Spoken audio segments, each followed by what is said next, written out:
ইন্তেকালের কথা শুনলে ভয় পাই, আতঙ্কগ্রস্ত হয়ে পড়ি।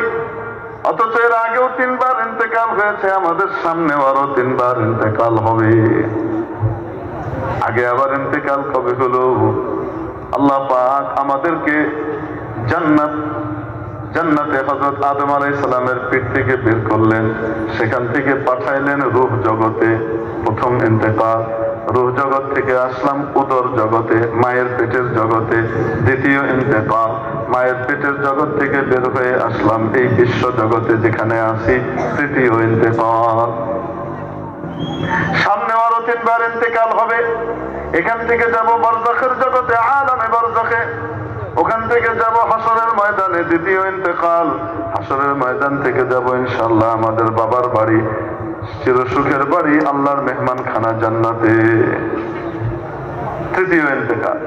আল্লাহ না করুন যদি কারো কপাল পোড়া হয়, তাকে যেতে হবে ইবলিসের বাড়ি, চির অশান্তির বাড়ি, জাহান্নামে। তো আগেও 3 বার ইন্তেকাল হয়েছে, সামনেও 3 বার ইন্তেকাল হবে। আগের ইন্তেকাল গুলার সময় তো ভয় পাই নাই, এখন সামনের ইন্তেকালের কথা শুনলে ভয় পাই কেন? কারণ হলো আগের ইন্তেকাল গুলার সময় যে জগতে ছিলাম, সেই জগতে নিজের মন মতো চলি নাই, আল্লাহ যা চাইছেন তাই করছি।